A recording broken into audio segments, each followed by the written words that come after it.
और जो घर वालों को लगता है वो गलत फहमी है या नहीं है उनकी? क्यों परी बेटा बताओ। घर वालों को लगता है तुम बड़े होके पैसे कमाओगे, तो ये उनकी गलत फहमी है या नहीं है? है ना? Very good. है ना? और चलो, तो पहली चीज तो मीनिंग ऑफ रिसोर्सेज की अगर हम बात करें कि मीनिंग ऑफ रिसोर्सेज क्या होता है, तो इसके बारे में अपन ने पहले भी पढ़ा है कि रिसोर्सेज का मतलब क्या होता है। रिसोर्सेज का मतलब होता है दो चीजें, जिसकी वैल्यू हो, ठीक है, और दूसरा जो है वो क्या हो, जो कि यूजफुल हो। यानी कि पहली चीज जिस जो यूजफुल हो और दूसरी चीज क्या हो, जिसकी वैल्यू हो, वो रिसोर्सेज होता है, ठीक है। अब जैसे कि तुम जो है वो अभी तो यूजफुल हो नहीं कोई, और ना ही तुम्हारी वैल्यू है, तुम्हें कोई अठन्नी में ना खरीदे, ठीक है। लेकिन आगे चल के जो है वो तुम यूजफुल भी होगे और तुम्हारी वैल्यू भी होगी, तब तुम रिसोर्सेज कहलाओगे, ठीक है। तो यूजफुल किसी कंपनी के लिए यूजफुल होगे, और वैल्यू यानी कि तुम्हें जो सैलरी मिलेगी वो तुम्हारी वैल्यू होगी, तो तुम रिसोर्सेज कहलाने लगोगे। समझ में आया? ठीक है। अब अगर हम बात करें टाइप ऑफ रिसोर्सेज की, तो ये हमने पहले भी पढ़ा हुआ है कि टाइप ऑफ रिसोर्सेज में नेचुरल रिसोर्सेज होते हैं और मैन मेड रिसोर्सेज होते हैं। लेकिन इस चैप्टर में हमें बेसिकली पढ़ना है क्या, इम्पोर्टेंस ऑफ ह्यूमन रिसोर्सेज। तो इम्पोर्टेंस ऑफ ह्यूमन रिसोर्सेज, तो ह्यूमन रिसोर्सेज हमारे लिए कैसे इंपॉर्टेंट है, ध्यान से समझना कि तुम जब बड़े होगे और बड़े होकर जब पैसा कमाओगे, तो वो पैसे से जो है वो क्या चीज़ें खर्च करोगे, और जब तुम चीज़ें खर्च करोगे यानी वो पैसे को जब खर्च करोगे और उनसे चीज़ें खरीदोगे, तो उससे जो है वो, हाँ, उससे जो है वो इकोनॉमी बढ़ेगी। कैसी इकोनॉमी बढ़ेगी कि जो पैसे तुम्हें मान लो 20,000 की सैलरी मिल रही है, 20,000 की सैलरी से तुमने मेकअप की किट खरीद ली एक, ठीक है।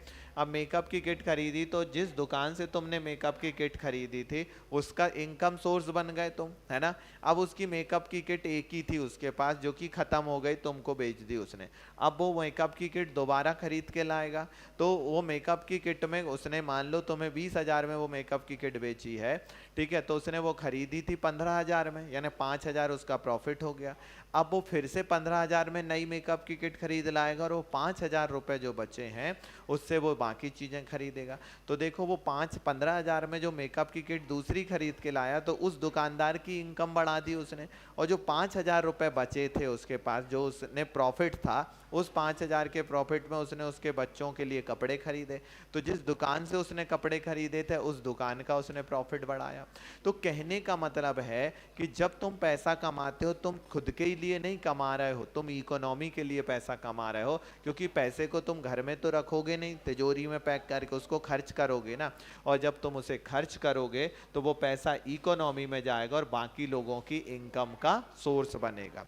यानी अगर तुम पैसा खर्च नहीं कर रहे हो, मतलब इकोनॉमी में ग्रोथ नहीं कर रहे हो। समझ में आ रही है बात? तो जैसे जैसे पर कैपिटा इनकम बढ़ती जाएगी, हर व्यक्ति की इनकम बढ़ती जाएगी, वैसे वैसे जो है वो इकोनॉमी भी बढ़ती जाएगी। और इकोनॉमी का बढ़ने का सिंबल होता है जीडीपी, यानी ग्रॉस डोमेस्टिक प्रोडक्ट, ठीक है। यानी जीडीपी मतलब क्या होता है, ग्रॉस डोमेस्टिक प्रोडक्ट। अगर जीडीपी बढ़ रही है, मतलब ये है कि तुम इकोनॉमी में पैसा इन्वेस्ट कर रहे हो, इकोनॉमी में पैसा डाल रहे हो। समझ में आया?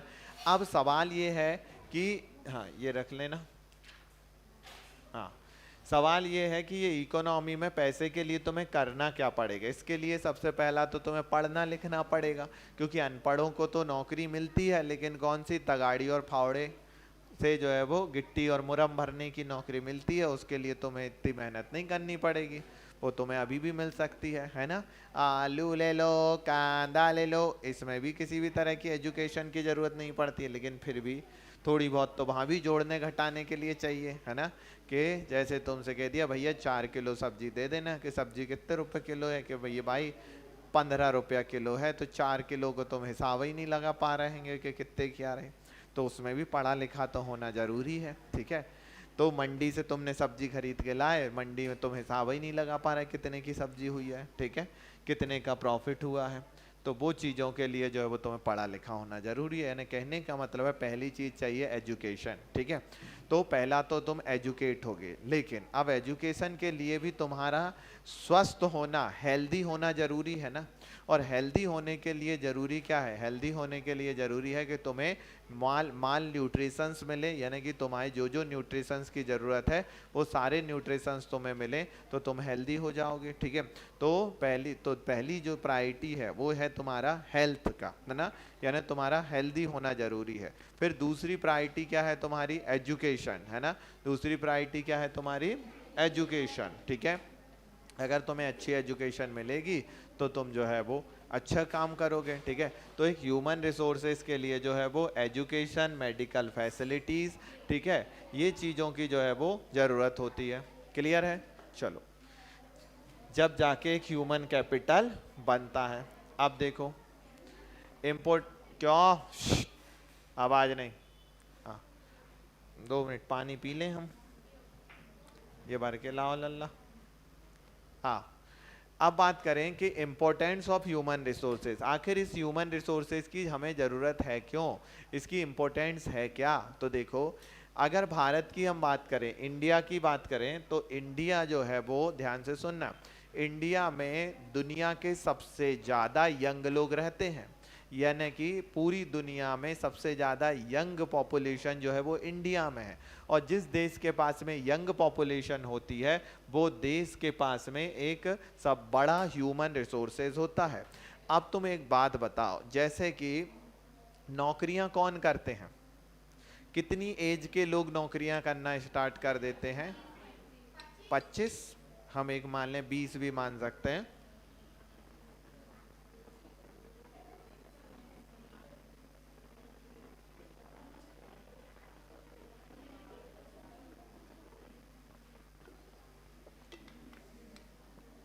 धन्यवाद,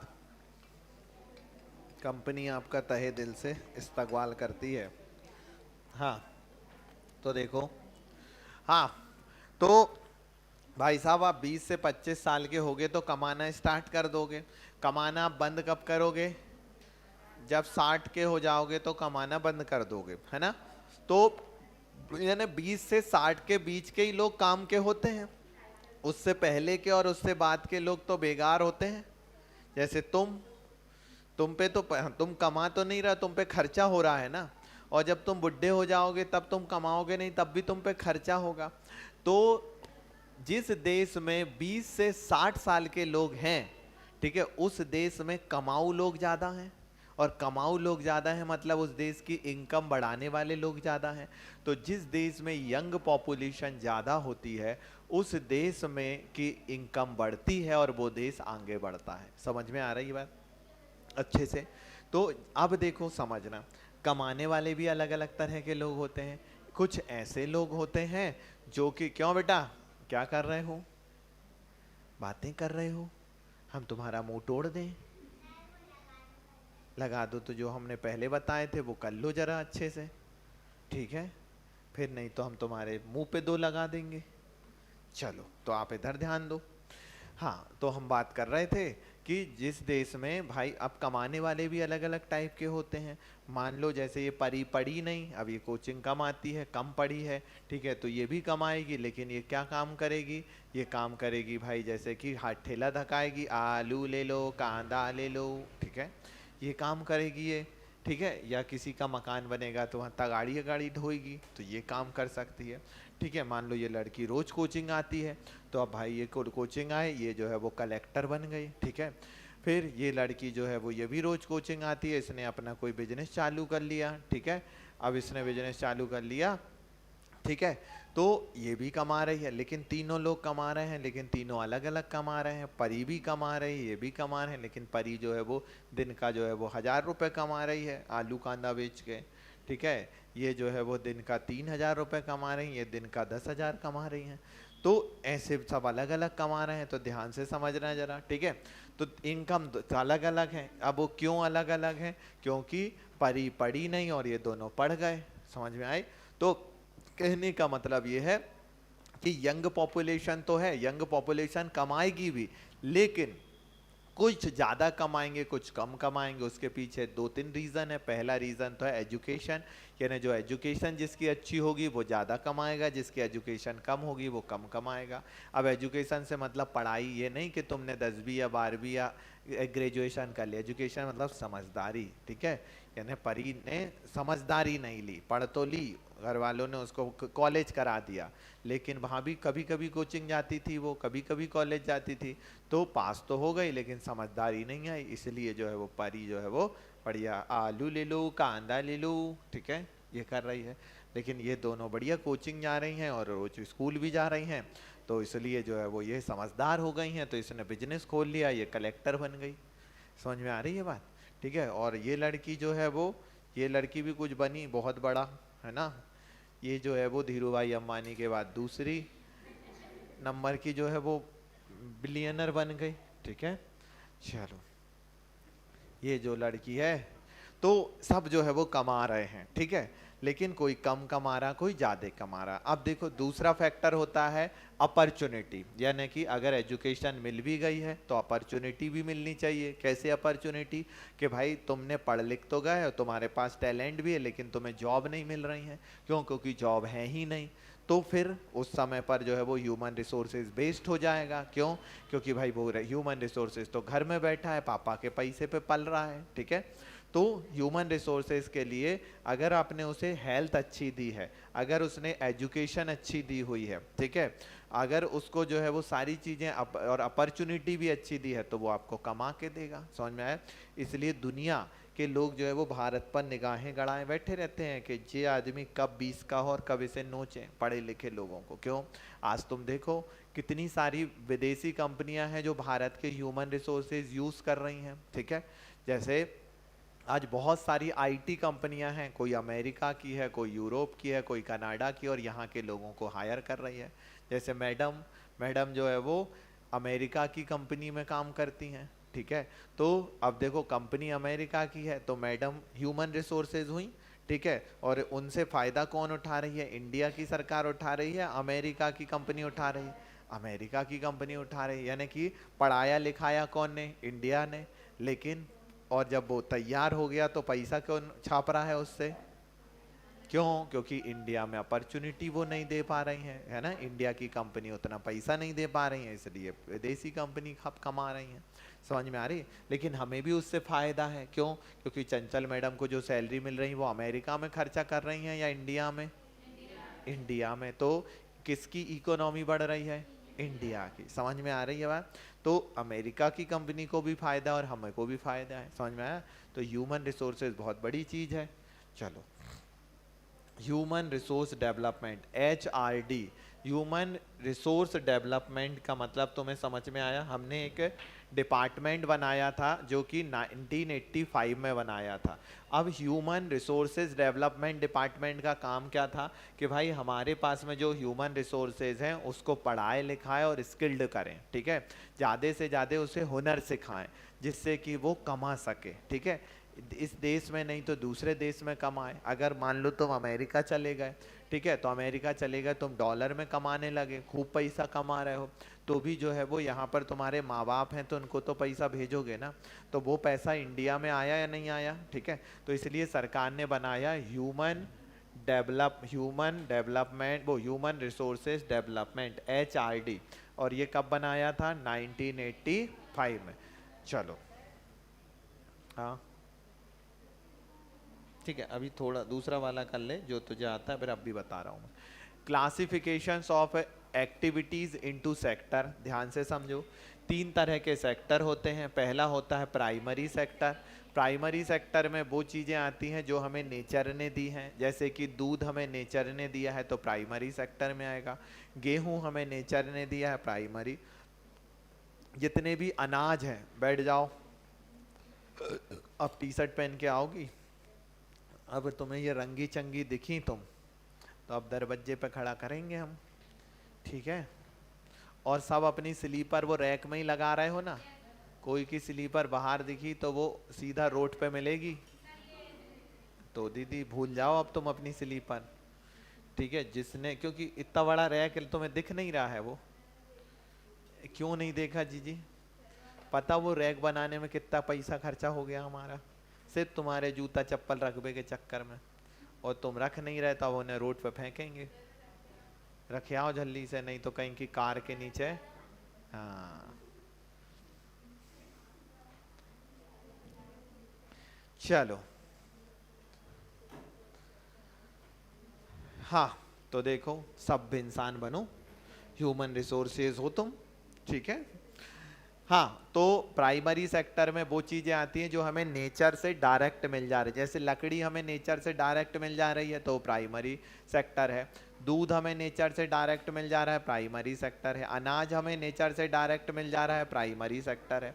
ठीक है, शहद हमें नेचर से डायरेक्ट मिल जा रही है, प्राइमरी सेक्टर है। सेकेंडरी सेक्टर मतलब जो प्राइमरी सेक्टर की चीजें हैं उनको हमने कुछ मॉडिफाई किया है, जैसे कि लकड़ी को से हमने मॉडिफाई करके फर्नीचर बना दिया तो वो सेकेंडरी हो गया। दूध से मॉडिफाई करके जो है वो हमने दही बना दिया, दही तो नहीं, पनीर बना दिया, या फिर हमने जो है वो मिठाइयाँ बना दी तो सेकेंडरी सेक्टर में आ गई। ठीक है, फिर धागे यानी कि कॉटन से हमने कपड़ा बना दिया तो सेकेंडरी सेक्टर में आ गया, है ना। तो ऐसी चीजें जो है वो जो नेचर ने हमें दी हैं उसको हमने मॉडिफाई, टमाटर से हमने केचप बना दिया तो वो सेकेंडरी सेक्टर में आ गया। हाँ हाँ, कोयला नेचर से सीधा मिल जाता है ना, तो कौन सा होगा, प्राइमरी। हाँ तो लिमिटेड मतलब थोड़ी होता है, बहुत सारी चीजें लिमिटेड है, लिमिटेड उसकी बात थोड़ी चल रही है। ठीक है, चलो फिर उसके बाद में आगे बात करते हैं। अब अगर ये सेकेंडरी सेक्टर की चीजों को हमने दुकान में लेकर आए और बेच दी तो वो टर्सरी सेक्टर हो गया, यानी सर्विस सेक्टर हो गया। कैसे कि भाई मैंने जो है वो मिठाई खरीद के लाया कहीं से और अपनी दुकान में सजाई और बेच दी तो सेकेंडरी सेक्टर में नहीं हूँ, मैं टर्सरी सेक्टर में हूँ। ठीक है, मैंने मोबाइल खरीद के लाया और अपनी दुकान में सजाए और बेच दिए तो मैं कौन से सेक्टर में आ गया, टर्सरी सेक्टर में। तो अगर कोई भी चीज को मैंने खरीद के लाया, बेटा अपना करो, हाँ हो गए तुम्हारी वो एक्सरसाइज कंप्लीट, तो करो ना। हाँ, अगर कोई भी चीज मैंने खरीद के लाया और सीधी जो है वो बेच दी तो वो कौन से सेक्टर में हो गई, टर्सरी सेक्टर में। कौन से सेक्टर में, टर्सरी। समझ में आया। तो इस तरह से जो है वो तीन तरह के सेक्टर होते हैं हमारे, प्राइमरी, सेकेंडरी और टर्सरी। चलो अब बात करते हैं इकोनॉमिकल एक्टिविटीज। ये वाले ये सारी चीजें हैं तुम्हारे में इसमें, अच्छा चलिए। तो अब इकोनॉमिकल एक्टिविटीज की बात करें तो मार्केट एक्टिविटीज और नॉन मार्केट एक्टिविटीज। तो मार्केट एक्टिविटीज क्या होती हैं, market activities to production activities then involve to remunerations and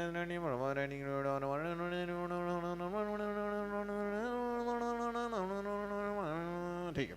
चलो, तो मार्केट एक्टिविटीज का मतलब होता है ऐसी एक्टिविटीज जो कि हम मार्केट के लिए बना करते हैं और जिसका मतलब होता है प्रॉफिट कमाना, जो हम इसलिए कर रहे हैं ताकि हमें उससे प्रॉफिट मिले, वो मार्केट एक्टिविटीज कहलाएंगे। नॉन मार्केट एक्टिविटीज ऐसी चीजें होती हैं जो कि हम खुद के लिए कर रहे होते हैं। ठीक है, जैसे कि मान लो तुम जो है वो गाय पाल रहे हो, लेकिन गाय का दूध जो है वो तुम ही कंज्यूम कर रहे हो तो वो नॉन मार्केट एक्टिविटीज है। लेकिन तुम बहुत सारी गाय पाल रही हो और उसका दूध जो है वो बेच रहे हो तो वो कौन सी हो गई, मार्केट एक्टिविटीज हो गई। समझ में आ रही बात। तुम घी बना रहे हो लेकिन खुद के लिए बना रहे हो तो वो नॉन मार्केट एक्टिविटीज है, लेकिन घी बना के तुम बेच रहे हो तो वो मार्केट एक्टिविटीज है। समझ में आ रही बात। तो जो हम खुद के लिए करें वो नॉन मार्केट एक्टिविटीज और जो बेचने के लिए करें वो क्या हो गई, मार्केट एक्टिविटीज। बेटी सन्नाटी इधर ध्यान दे लो। तुम्हारा पेपर किस चीज का है, मैथ्स का, तो तुम मैथ्स करो ना। बाय आर यू दिस और मैडम कैसी हैं आप, आज तो आप बड़ी लेट आ गई। ये कांटा धीरे धीरे देखो, यहाँ था फिर धीरे से जहाँ आ गया, फिर हमने कहा चलो ठीक है, फिर जहाँ आ गया। तुमने इतनी महंगी घड़ी पहनी तो भी टाइम से नहीं आ पा रहा है। तो कॉलेज से पहले तुम 3 बजे आती थी, अब तो जल्दी आया करो ना बेटा। तो गाड़ी खरीदो, अब सैलरी मिले तो सबसे पहले जाओ दुकान पे और एक गाड़ी खरीद के लाओ। साइकिल खरीद लो। अच्छा, हाँ बेटा, नहीं तू यहीं बैठ, तुझे मैं कराऊं। हाँ, क्लियर है। चलो, labour distribution between two man and women, ठीक है। अब मैन और वुमेन के बीच में लेबर डिस्ट्रीब्यूशन तुम्हें पता है कि मेन को जो है वो ज़्यादा सैलरी मिलती है, वुमेन को जो है वो उसी काम के लिए कम सैलरी मिलती है, ठीक है। मेन को जो है वो हर तरह के जो है वो काम मिल जाते हैं, वुमेन्स को हर तरह के काम नहीं मिलते हैं। क्यों? ड्यू टू लो एजुकेशन और low skilled performs to most womens work less job security area में काम करती हैं, ठीक है। चलो, और वहीं पर मेन की बात करें, generally paid higher than that the women, ठीक है। अब उसके बाद में बात करें क्वालिटी ऑफ द पॉपुलेशन, तो पहला लिटरेसी रेट। लिटरेसी रेट मतलब पढ़ा लिखा होना। तो अगर हम बात करें the measure the population of the literacy population is age group of 7 and above. Health बता ही दिया मैंने। स्किल्ड इंफॉर्मेशन, स्किल्ड फॉर्मेशन भी पता है ना तुम्हें, यानी कि कोई भी हुनर का होना, ठीक है। जैसे कि मान लो तुम जो है वो हुनर में अगर देखें तो मटका बनाना सीख गए, ठीक है। तुम जो है वो कपड़े बनाना सीख गए, ठीक है। तुम कोई कार को सुधारना सीख गए, ठीक है। तुम प्लम्बरिंग का काम सीख गए, तुम जो है इलेक्ट्रीशियन का काम सीख गए, तो ये सारे क्या कहलाते हैं? हुनर हैं, स्किल्ड हैं, ठीक है। तो स्किल्ड होना जरूरी है, तभी जॉब मिलती है। अब एजुकेशन, कितना बचा है ये, तूने पहले ही देख लिए थे क्या? और तू तो इतनी पढ़ी लिखी है, हम तो तेरे को ढोर समझते थे। क्या बात है, वाह यार परी, ऐसे ही पढ़ते रहो बेटा, किसी दिन उड़ जाओगी, ठीक है। चलो परी, तो इम्पोर्टेंट ऑफ एजुकेशन, तो इम्पोर्टेंट ऑफ एजुकेशन की अगर बात करें तो अगर तुम एजुकेटेड हो जाओगे तो इकोनॉमी में ग्रोथ कर दोगे, ठीक है। अगर तुम एजुकेटेड हो जाओगे तो क्या है, right and also needed to proper performance of duty, यानी कि तुम पढ़े लिखे हो जाओगे तो तुम अपनी ड्यूटी को अच्छे से करोगे, भले ही कोई भी काम दिया जाए तुम्हें। उसके बाद में कंट्रीब्यूट ग्रोथ ऑफ सोसाइटी, यानी कि अगर तुम पढ़े लिखे होगे तो सोसाइटी की ग्रोथ भी करोगे। क्यों? तुम तीनों को उठा के बाहर फेंक दूं मैं, हैं? हाँ, तुम तीनों चिलगूजों को, हाँ। चलो, तुम्हें से मैंने कहा था हिंदी का, हिंदी के तुम्हारे हो गए, वही कर रहे हो। हिंदी का ग्रामेटिकल पोर्शन पूरा कर लो, जितने हिंदी में जितना भी ग्रामर वाला पोर्शन है, ठीक है। क्वेश्चन आंसर नहीं, ग्रामर वाला पोर्शन वो करके बताओ मेरे को, पहले शुरू के 4 चैप्टर का करो, हो जाओ। चलो, कल तुम्हारे जो है वो ग्रामेटिकल पोर्शन का टेस्ट लूंगा मैं, हिंदी के 1 से लेके 5 तक के, हाँ, ठीक है। ग्रामर वाला पता है ना कौन सा पोर्शन है? हिंदी के क्वेश्चन आंसर के नीचे जो पोर्शन है जिसमें मुहावरे आते हैं, ठीक है, बाकी चीजें आती हैं वो, ठीक है। चलो, फिर उसके बाद में देखो, अगर तुम पढ़ लिख जाओगे तो सोसाइटी में कंट्रीब्यूशन कैसे दोगे? कि पढ़े लिखे लोग हो तो समझदार होगे, यानी कि तुम्हारे अंदर जो है वो जेंडर इनइक्वालिटी नहीं रहेगी, तुम्हारे अंदर जो है वो कास्ट इनइक्वालिटी नहीं रहेगी, ये सारी चीज़ें नहीं रहेंगी, तो तुम समझदार हो जाओगे, ठीक है। फिर उसके बाद में जो है वो increase the efficiency of government, यानी कि जो है गवर्नमेंट में जो है वो एफिशिएंसी इंक्रीज होगी, ठीक है। फिर उसके बाद में प्रमोट कल्चर रिचनेस, यानी कि तुम अपने कल्चर को बचाने के लिए भी काम करोगे, ठीक है। क्योंकि पढ़े लिखे समझदार लोग कल्चर को प्रोटेक्ट करते हैं, तो कल्चर को भी बढ़ाओगे, इसलिए जो है वो तुम्हारा पढ़ा लिखा होना जरूरी है। ट्रेंड्स इन एजुकेशन सेक्टर, तो अगर एजुकेशन सेक्टर की बात करें तो महाराज अगर देखें तो 1951 में हमारे यहाँ सिर्फ 18% लोग पढ़े लिखे थे, 2010-11 में 74% पढ़े लिखे लोग हो चुके हैं अब, ठीक है। फिर उसके बाद में different jobs across to different, यानी कि लेकिन ये जो लोग हैं अलग अलग सेक्टर में अलग अलग हैं। फिर वहीं पर अगर बात करें तो male literacy rate 16.6% higher than the female, यानी कि पुरुष जो है वो 16.6% ज़्यादा पढ़ गए हैं महिलाओं से, ठीक है। हिंदी की बुक लाए हो? उसी को उसी में ही ग्रामर है, हाँ लेके आओ, हम बता देते हैं। चलो, फिर लिटरेसी रेट सबसे ज़्यादा कहाँ पर है? केरला में। सबसे कम कहाँ पर है? बिहार में है भाई साहब, ये 2011 के सेंसस है। फिर government actions on the education, government ने क्या किया है एजुकेशन को लेकर, वोकेशनल स्ट्रीम डेवलपमेंट, यानी कि उन्होंने जो है वो वोकेशनल प्रोग्राम चलाए हैं, ठीक है। फिर उसके बाद में जो है वो increase expenditures as the percentage of GDP, पहले गवर्नमेंट जीडीपी का 0.64 खर्चा कर रही थी, अब जीडीपी का 3% खर्चा करने लगी है। फिर budget 2020-21 progress to provided to, यानी 2020-21 में जो है वो कितना 99,300 करोड़ रुपए खर्च किया है। उन्होंने स्कीम भी लॉन्च करी है, कौन सी, रुक जाओ बेटा, मुंह पे मारोगे क्या, सही मोड़ा मोड़ी हो यार। सर्व शिक्षा अभियान लॉन्च की हुई है, ठीक है। उसके बाद में राष्ट्रीय माध्यमिक शिक्षा अभियान लॉन्च की हुई है 2009 में, ठीक है। तो ये कुछ स्कीमें भी सरकार ने लॉन्च की हुई है, ठीक है। फिर growth in the number universities and institution higher education, यानी कि देखो अगर कॉलेज में अगर बात करें तो पहले 750 कॉलेज थे, आज देखोगे तो कितने हैं, 71,435 कॉलेज हैं। पहले यूनिवर्सिटी 30 थी और आज जो है वो 753 है। पहले स्टूडेंट इतने थे, अब इतने हो गए, टीचर इतने थे, इतने हो गए, यानी कि सब चीज़ें बड़ी हैं, यूनिवर्सिटी बड़ी हैं, कॉलेज बड़े हैं, स्कूल बड़े हैं, बच्चे बड़े हैं, टीचर बड़े हैं। समझ में आ रही है बात। अब आई थिंक मुझे लगता है तुम्हें ये फैक्ट लिख लेने चाहिए ताकि तुम जो है वो अच्छे से चीज़ों को कर पाओ। यहाँ से बेसिकली एजुकेशन की इम्पोर्टेंट, वेरी गुड, बहुत शानदार लड़की हो तुम, पर ही तुम आगे जाके बहुत अच्छा ठेला लगाओगी। हाँ बिल्कुल, देखो क्या लिखा हुआ है हेल्थ में, कोई है, हाँ 8th के बच्चे, अभी रुक जाओ जरा, भीड़ भड़क्का हो जाएगी। ये बेटा ग्रामर के कितने चैप्टर के टेस्ट होगा, 5, चले जाओ।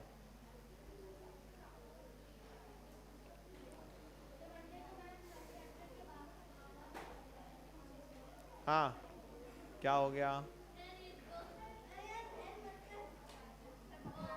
चलो ध्यान दो जरा। It is not only of absence of disease but also the ability of the rise one's potentials, indicator of health to infant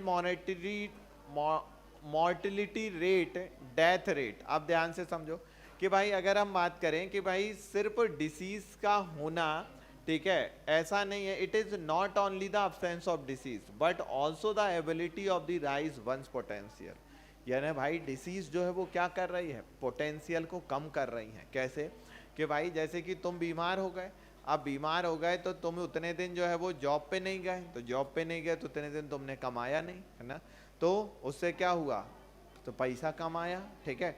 तो डिसीजेज जो है वो पोटेंशियल को कम, और दूसरी और क्या, तुम अगर बीमार हो, चलो तुम जॉब पे भी जा रहे हो, तो तुम क्या उतने पोटेंशियल से काम कर पाओगे जितने से पहले कर पा रहे थे, नहीं, ठीक है। अब उसके बाद में इसका इंडिकेटर क्या होता है, कौन कौन सी चीज़ें हैं जिससे कि हम ये बता सकते हैं, तो इंडिकेटर होता है क्या, infant mortality rate. Infant mortality rate का मतलब जो बच्चे पैदा हुए हैं उनमें से कितने बच्चे बचे हुए हैं, ठीक है, 1 साल के अंदर कितने बच्चों की डेथ हो गई है, वो कहलाता है इन्फेंट मोर्टेलिटी रेट। फिर कहलाता है डेथ रेट। डेथ रेट का मतलब है हाँ कितने लोग मर गए हैं, ठीक है। तो ये इंडिकेटर होता है हेल्थ का, अगर ज़्यादा मर रहे हैं मतलब हमारी हेल्थ फैसिलिटीज़ अच्छी नहीं है। फिर उसके बाद में क्या है, हेल्थ इंफ्रास्ट्रक्चर में क्या क्या आता है, हॉस्पिटल आते हैं, डॉक्टर आती हैं, नर्स आते हैं, पैरामेडिकल प्रोफेशनल्स आते हैं, बेड आते हैं, इक्विपमेंट आते हैं, ठीक है, require in hospitals and well developed to pharmaceuticals industries, ठीक है। तो ये सारी चीज़ें जो है वो इसमें आती हैं, यानी कि अगर ये पूरी तरह से अच्छे हॉस्पिटल होंगे, अगर हॉस्पिटल बहुत अच्छे बना दिए, वहाँ डॉक्टर ही नहीं है तो क्या होगा, अगर डॉक्टर ही अच्छे बना दिए, डॉक्टर दवाइयाँ ही नहीं है तो क्या होगा, ठीक है, अगर दवाइयाँ भी हैं, हॉस्पिटल भी हैं, लेकिन नर्सेज ही नहीं है, स्टाफ ही नहीं है तो क्या होगा, समझ में आ रही है। तो ये सारी चीज़ों का होना ज़रूरी है, तब जाके जो है वो एक शानदार तरीके से आप हेल्थ फैसिलिटीज़ को कंट्रोल कर सकते हो। समझ में आया। आगे देखो गवर्नमेंट ने इसके लिए क्या लिया है, अब ये पॉइंट तुम्हें अच्छे से याद करना है। नेशनल हेल्थ मिशन चलाया है 2000, हाँ नेशनल हेल्थ मिशन 2013 में चलाया है, ठीक है। स्वच्छ भारत मिशन जो है वो 2014 में चलाया है।